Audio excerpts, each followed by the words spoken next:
나갈 거니까 그래 알고 계시고요. 저번에 했던 것 중에서 제가 이제 여기 계신 분들이 공부를 어떤 식으로 어떻게 했는지 제가 그게 파악이 안 돼가지고 조금 포괄적으로 이래 나갔는데 보니까는 일반적으로 공부를 하신 스타일들이 보면은 뭐 신약, 신강을 따지고 그죠? 신강, 신약을 따지고 그 다음에 교경을 따지고 거기서 용신을 찾아가지고 우리가 이렇게 팔자를 풀이하는 방식으로 주로 이렇게 해왔단 말이죠. 근데 이것을 알기 전에 뭐를 먼저 알아야 되느냐 하면 가장 중요한 건 인간의 대운을 먼저 알아야 된다는 거죠, 사실은. 인간의 대운. 요 인간의 대운을 갖다가 저희는 저 같은 경우는 실제 그렇게 봅니다. 팔자에서 어떤 대운이냐, 팔자를 보기 전에 이미 대운을 먼저 보고 그 팔자에 이 인간으로서 잘 쓸 수 있는 구역이냐, 못 쓰는 구역이냐, 이걸 먼저 구분한다는 거죠. 예를 들면은, 자축, 인, 묘, 우리가 대운이 이렇게 다 들어와 있다면, 술, 해자축. 그죠? 요게 인간의 대운으로서 우리가 그 유용성에 대해서 먼저 생각을 할 필요가 있다는 거죠. 그럼 뭐냐면, 저 같은 경우에는, 우선적으로 신유술, 해자축을 유용하게 쓸 수 있다는 거죠. 왜냐하면, 이 자연의 기운이 뿌려놓는 자체가 뭐냐면, 해자축을 지나서 봄을 이루었을 때, 이미 이 봄 자체에서는 뭐냐면은, 만상이, 뿌리기만 하고, 거두는 계절이 아니다, 이거죠, 사실은. 봄을 많이 가지고 있다는 것 자체가 뭐냐 하면, 우리가 거둘 것이 별로 없다, 이거죠, 사실은. 거둘 것이 없다. 그 다음에 사오미에는 간간히 먹을 것. 그죠? 그 다음에 신유술에는 손만 뻗치면 과일이 다 익어 있다, 이거죠. 과일이 다 익어 있다. 익어 있다. 그 다음에 해자축에는 이제 이 시기를 저장을 해놔 놓고, 그죠? 해자축에는 이제 창고에 간간히 먹을 것들이죠. 간간히 먹을 것들. 이 팔자 내에서 이미 어느 글자를 많이 가졌느냐에 따라서 벌써 이 사람이 잘 사는지 못 사는지 부기의 색이 분명해진다는 거예요, 벌써부터가. 또, 우리가 이제 뒤에 관찰을 많이 하게 되겠지만은, 인묘진을 제국으로 가진 사람과 신유술을 제국으로 가진 사람하고는 완전 사는 게 틀리다니까요. 사오미가 무리지어 있는 사람 또 틀리고, 그죠? 그 다음에 뭐냐면, 어느 인간이든지 항상 자와축, 오와미에서는 그 구간이 정하기 어렵다예요. 미정이라는 거거든요. 정하기 어렵다. 어떤 사건이나 일, 이런 것들이 항상 정하기 어렵다. 항상 정체, 이런 속에서 일이 이루어진다는 거예요. 그래서 남자가 어떤 사람이 물으러 왔는데 오운에 미운에 물으러 왔다. 그 자나 축은 그죠? 시간적으로 따져도 가장 어두운 시간이고 계절로 따져도 가장 늦은 시간이잖아요. 그죠? 그럼 이미 팔자를 보지 않고도 이야기의 실마리는 벌써 나와 있다는 거예요. 벌써 이 사람은 자대운에 걸려 있구나. 그러므로 지연사, 정체사에 많이 노출되어 있는 환경 속에 있겠구나. 이것부터 먼저 들어간다는 거죠. 그 다음에 오나 미도 효율성이 가장 떨어지는 구간이잖아요. 그죠? 효율성이 가장 떨어지는 구간에 있음으로 인해서 오와 미가 있다는 것 자체, 오미의 어떤 대운에 있다는 것 자체가 우리가 매사 늦어진다 이거죠. 여름에 한낮을 생각해 보시면은 그 시간이 가장 지연되고 정체되는 것이 많다는 거죠. 이것을 가장 인간의 대운으로서 이렇게 해석의 수단으로 삼고, 그죠? 해놓고 그 위에 남녀의 대운을 다시 봐야 된다는 거죠. 남녀의 대운. 자, 남자는 기본적으로, 양적인 기질을 많이 가지고 있고, 그죠? 그러한 환경 속에 노출되어 있거나 먼저 생각을 해놓고 뒤에 팔자를 분석을 해야 되는데, 이미 이 사람이 어떠한 상황 속에서 있느냐는 것에서 팔자만 가지고 자꾸 분석을 해냄으로써 더 큰 개념이 있죠. 이게 제일 큰 포괄적 개념이 뭐냐면 결국은, 녹음 들어가야 됩니다. 예.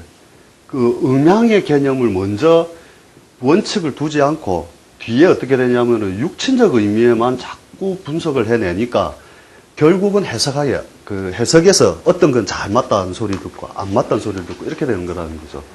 그게 뭐냐면 여자는 그죠? 음적인 그 기질로서 뭐냐면 오미대운을 그나마 좀 잘 쓸 거고 그죠? 인묘진 이 운을 기본적으로 잘 쓸 거잖아요. 그죠? 사오미 이 여름의 구간을 남자들은 해자축 신유술 이 구간을 오히려 유용하게 잘 쓰고 있다는 것을 먼저 머리에 넣어놔야 되는데 요게 인간의 대운, 남녀의 대운 다음에 그 위에 뭐냐 하면 연, 월, 일, 시에 우리가 말하는 일종의 사주를 두고 있는데 이 원칙을 무시하고 대부분이 사주를 처음 배우게 되는 과정이 어떻게 되느냐 하면 이 형태만 배워가지고 바로 이제 실전에 바로 투입이 되는 거죠. 그러니까 대원칙을 항상 무시해 놨다는 거죠. 여기서 일양이 일어나고, 그죠? 자에서 일양, 이양, 삼양, 사양, 오양, 이렇게 우리가 이렇게 늘어나면 일양 위에 뭐가 있느냐 하면 오음이 있는 거잖아요. 그죠? 결국은 인간은 무엇에서 감동을 느끼느냐 하면은 이 일양이 이제 솟아 있으면서 양기가 바깥에 축적되고 있는 이곳에서 뭐냐면 자기의 아픔은 반대편에 있다는 거예요. 결국은 일양이 일어남으로써 생기는 아픔 이걸 갖다가 먼저 읽어줘야 된다는 거예요. 그래서 뭐냐면 자가 뿌리면 자가 이 세상에 기운을 갖다 뿌려 놓으면 자에 의해서 생성되는 것이 있고 반드시 소멸되는 게 있다는 거죠. 소멸될 때에 실제적인 아픔이 발생을 한다는 거예요. 그렇잖아요. 그죠?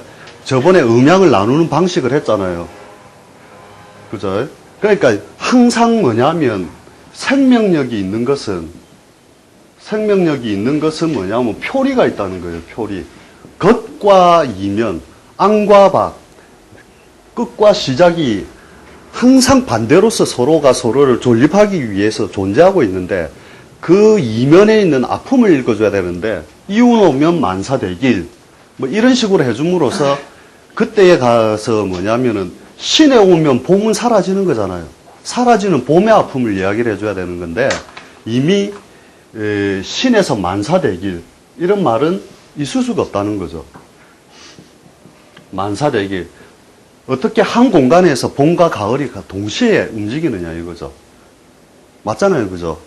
그래서 만사대길이란 말은 있을 수가 없고 가장 우리가 운의 희기를 갖다가 따지는 데 있어서는 뭐 대부분 다 어떤 정석적인 공부를 해서 이때 좋다 나쁘다를 구분할 수 있지만 인간의 심리적인 가장 밑바탕의 아픔을 갖다 다룰 수 있는 것에는 대음양의 원칙을 갖다가 자꾸만 적용하는 연습을 해야 된다는 거예요.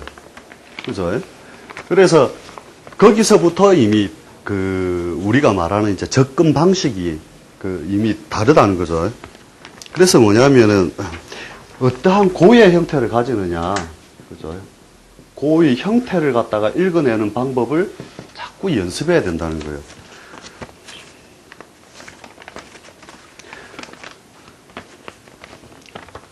그래서 이러한 형태를 해가지고 지금까지 여기서만 맴돌던 것을 생각의 전환을 가져서 자꾸만 남녀의 대운, 그죠? 인간의 대운 이걸 자꾸 따지는 방법을 보시라는 거죠. 어떤 이게 용신이고 목을 떠나서 신유운에 신유대운에 남자가 내 망하겠습니까? 안 망하겠습니까? 물으러 온다면 딱 보면 남자가 잘 쓰는 구간이잖아요. 극단으로 치다르나 벗어날 수 있는 길이 있는 거잖아요, 사실은. 왜?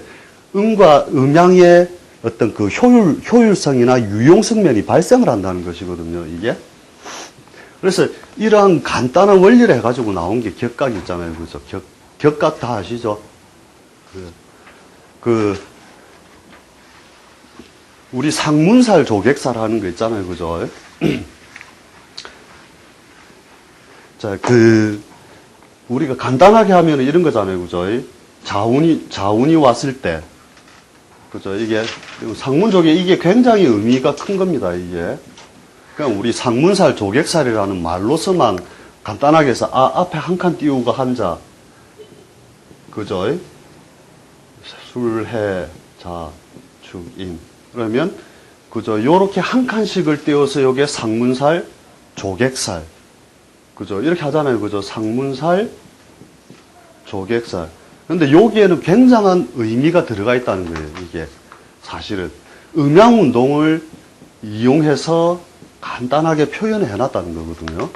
자, 보면은 사물의 운동성이라고 하는 게 네 가지의 형태로 가잖아요. 그죠? 해묘미, 목운동을 지나고, 그죠? 그 다음에 인호술, 화운동을 지나고, 그 다음에 사유축, 금운동을 가고, 그 다음에 신자진, 수운동을 들어갔을 때, 해묘미 와! 하고 일나면, 그때 물러나야 될 놈은 뭐냐, 이거죠. 그렇잖아요, 그죠? 해묘미가 일었을 때, 그죠? 금이 물러나잖아요, 그죠? 일어서고 물러남을 갖다가, 간단하게 보면 요게 뭐예요? 인호술이 일어나고, 그죠? 그 다음에 해묘미가 대기하여 있고, 해묘미가 대기하여 있고, 그죠? 신자진이 주인공으로 올라와 있고, 올해가 자년이라고 했을 때, 그렇잖아요, 그죠? 이거하고 똑같아요, 네 박자. 신자진이 오늘 쥐날이다. 오늘이 쥐날이다 하면은, 이게 주인공이잖아요. 그죠? 신자진이 그날의 주인공이라는 거예요. 결국은. 그렇잖아요. 신자진이 탁 일어서 있을 때 해묘미는 지나간 거잖아요. 그죠? 그러면 다운. 인호술은 바닥. 요런 식으로 보시면 된다는 거죠. 신자진이 그날의 주인공으로 튀어 올라와 있다면, 그죠? 해묘미는 지나간 세월로 내려가는 거잖아요. 그죠? 그 다음에 인호술은 이 밑에서, 여기가 술쯤 돼야 되죠. 술, 오. 그 다음에 바닥을 치는 거잖아요. 그죠? 간단하게.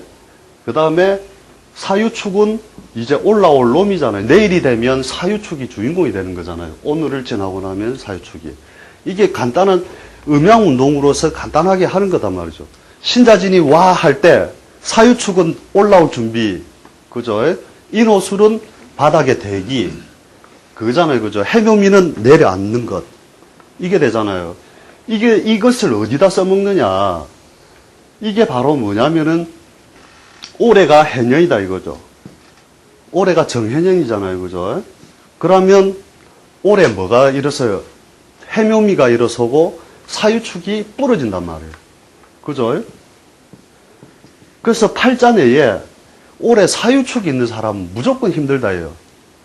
그게 비견이건 식신이건 상관이건 편관이건 정관이건 지랄이건 상관없이 사유축이 팔자에 들은 자는 무조건 이동 변동이에요. 왜? 해묘미가 주인공이 되니 사유축은 일그러져야 된단 말이에요. 그렇죠. 올해 사유축이 팔자내에 갖고 계신 분은 이사, 이동, 변동, 그죠? 일가 원근에 곡사, 초상, 횡액 등이 따를 수 있다. 무조건 맞게 됐다는 거예요. 이게 그냥 간단한 음양운동의 원리잖아요. 그죠? 거기서 올해 해년 중에 그러면 언제 일어나느냐? 해묘미 달에 일어난다 이거죠. 해묘미 달에. 그죠? 해묘미 달이 되니 사유축이 한 번 밟혔는데 해묘미 달이 되면 다시 한 번 더 밟고 그러니 부러진단 말이에요. 보니까 막 생각해 보시면 아시잖아요. 그죠? 그래서, 뭐냐면, 어떤 이념법 요소에서도 이런 걸 이제 적용해서 쓰기도 하는데, 이 해묘미, 사유축, 이런 이제 음양운동이, 그죠? 일어섰다가 반대는 밟히고, 자기가 내려가고 올라가고 하면서 우리가 가장 간단하게 우리가 이제 프로로서 이제 준비를 해둬야 될 건 뭐냐. 하면은 이거잖아요. 오래 오는 사람은 산하축, 사유축이 있는 사람은 무조건 오래 변동이다. 딱 체크를 해놓고 딱 팔자 보는 순간에 딱 답이 나오잖아요. 그죠? 이렇게 이제 어떤 그 큰 개념으로서 해두고 또 어떤 사람들은 이렇게도 팔자를 보는 거죠. 어떤 큰 스님의 방법으로서 어떤 방법을 쓰느냐 하면 오늘이 돼지날이다 이거죠. 돼지날, 돼지, 토끼, 양띠가 와서 나에게 묻는다면 이것은 장이거나 잘 나가는 사람이거나 사회적으로 지위가 높은 사람이거나 뭔가 명망이 있거나 한단 말이죠. 그죠? 그날에 그 삼합의 띠에 들이 와서 물을 때는 잘 나간다면 실험해 보세요. 그게 정말 있습니다. 자기가 그러면 뭐냐면은 오늘이 신자진 날 신자진이 와서 물었다면 잘 나가는 사람이면 사유축은 뭐가 되는 거예요? 진짜 뜰놈이잖아요. 그죠? 지금은 부사장급이거나 아직은 덜 됐지만 곧 장의 자리에 오른다 이거죠. 그것을 점을 치러 왔다 이거예요. 사유축으로. 그죠? 이런 운동성을 갖다가 해야 되는 거죠. 그 다음에 해묘미는 뭐예요? 이제 내려가는 거잖아요. 그죠? 해묘미는 내려가는 거잖아요. 그죠? 내려가는 거니까 니 자꾸 까불면 죽는다예요. 왜? 앞으로 사유축이 뜰 때 해묘미는 한 칸 밀리면서 바닥을 친다 이거죠. 그렇잖아요. 그죠? 그런 운동성을 자꾸 이런 방식으로 이게 확장을 자꾸 하다 보면 묘하게 자꾸 써먹을 수 있단 말이에요. 이런 것들이. 그래서 이런 이게 이제 자꾸 가면 이제 잡기술이 되어버릴 수도 있기 때문에 확장할 수 있다는 그 개념으로서 이걸 사실 말씀드린 거고, 우리가 이제 음양의 유용성에 대해서 한번 생각해 볼 필요가 있는데, 음양의 유용성. 이렇게, 얼음이 있다 이거죠. 얼음이 있으면 이것이 어떻게 하면 움직이느냐 이거죠. 어떻게 하면 움직여집니까 이게? 녹으면 되잖아요. 그죠? 열을 가하면 된다 이거죠. 열을 가하면 된다. 그럼 뭐냐면은 이것이 얼어서 무용의 상태로 있을 때, 그죠? 활을 갖다 떼니까 이미 유용이 발생하더라는 거죠. 유용성이. 극단에 또 다시 가면 수증기가 되면서 다시 무용으로 가는 거죠. 수증기로 가면서 다시 무용으로 다시 넘어간다는 거예요. 결국은 뭐냐면 이것에 의하여, 음양의 짝에 의하여 결국 유용성과 무용성이 자꾸 발생을 하는데, 팔자를 딱 보면 알잖아요. 이것이 짝으로 삼는 건 뭐예요? 수는 화를 재로 삼는다, 짝으로 삼는다 하는 것이 사실은 우리가 그 유용성의 발생을 의미하는 거잖아요. 그죠? 이것이, 이 의미가 뭐냐 하면 전제되어 있다는 거예요. 전제되어 있다. 수는 화를 짝으로 삼는다. 우리가 지금 처음에 공부를 이렇게 쭉 하실 때 보면 뭐냐면은 교경서를 하면서 관살태과의 인성을 희용한다. 그러니까 그런 건 절대 없다는 거예요. 원래. 뭐냐면은 이 화가 재를 갖다가 수가 화를 짝으로 삼을 때, 그죠? 이것은 정해져 있다는 거예요. 그것이 재성이잖아요. 수로서는. 인성은 뭐냐 하면 다만 순하게 쓴다는 거예요. 다만. 만약에 관살태과의 인성용이다.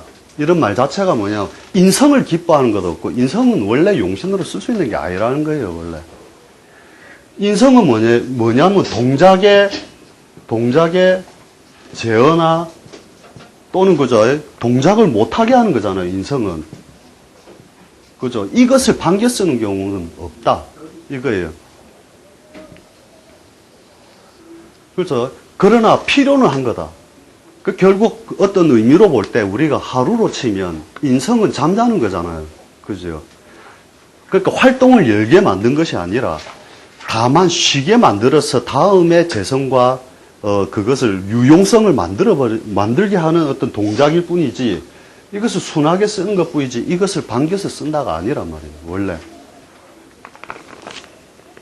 그래서 뭐냐면 큰 얼음은 재성을 용신으로 쓰고 작은 얼음은 뭐 관성을 용신으로 쓴다. 그런 게 아니단 말이에요. 원래 정해진 건 수는 화가 재성이란 말이에요. 이 개념들을 대부분 잊어버리고 책을 계속 읽다 보면 막 인성용신, 식상용신 뭐 다 나오죠. 다 나오는데 이 전제로서 우리가 하는 게 이런 거란 말이에요. 원래.